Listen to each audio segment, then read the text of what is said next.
총선을 30일 앞두고 지역구 공천 마무리 단계에 접어든 정치권은 본격적인 선거운동 체제 돌입을 준비하고 있습니다. 여야 모두 주요 격전지를 돌며 총력전을 예고하고 있습니다. 국회 취재기자 연결합니다. 임성재 기자. 네, 국회입니다. 네, 우선 여야 대표 행보에 관심이 쏠리고 있죠. 네, 지난주 충청과 경기 남부 등 주요 격전지 탈환을 위한 힘싣기에 주력한 국민의힘 한동훈 비대위원장, 오늘은 경기 고양시를 방문합니다. 이 고양시의 서울 편입과 경기 남북도 분도 가능성 등을 논의하는 회의 등을 통해 이 지역 주민 표심 공략에 나서는데요. 특히 고양시는 지난 총선에서 국민의힘의 전신 미래통합당이 한석도 얻지 못한 만큼 이 지역을 거점으로 경기 북부 주요 지역의 탈환을 함께 노리겠다는 보관으로도 해석됩니다. 시민들을 많이 뵙고 많은 것을 배우고 저희가 뭘 해드릴 수 있고 어떤 자세로 일할 것인지를 잘 말씀드리려고 합니다. 그리고 고향 같은 경우는 저희가 경기 서울 이 생활권을 리노베이션 하는 것의 축 중에 하나거든요. 민주당 이재명 대표는 홍성과 천안 등 이 충청 지역을 찾습니다. 지원 유세를 통해 지난해 있었던 해병대 최상병 순직 사건의 수사 외압 의혹을 부각할 것으로 보이는데요. 이 당시 국방부 차관이었던 신범철 전 차관은 천안갑 여당 후보로 확정됐습니다. 책임을 물어야 될 신범철 전 국방부 차관, 임종득 전 국가안보실 차장, 공천장까지 줬습니다. 국민의 진실규명 요구에 대한 윤석열 정권식의 화답입니다.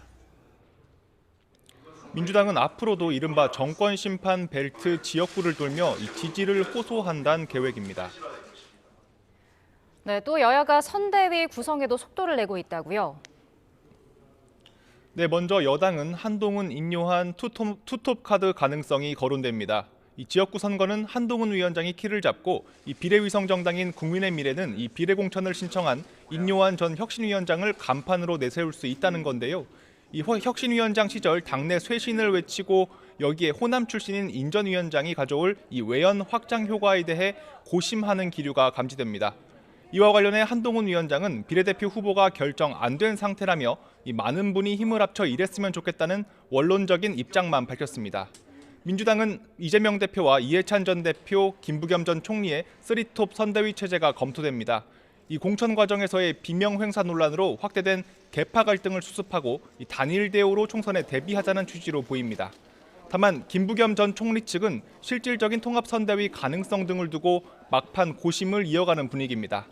제3지대의 움직임도 바쁘게 돌아갑니다. 이낙연 대표의 새로운 미래는 오늘 선대위 출범식을 열어 민주당 탈당파 설훈, 홍영표, 김종민, 박영순 의원 등을 전면에 내세우며 이 본격 총선 체제에 돌입했습니다.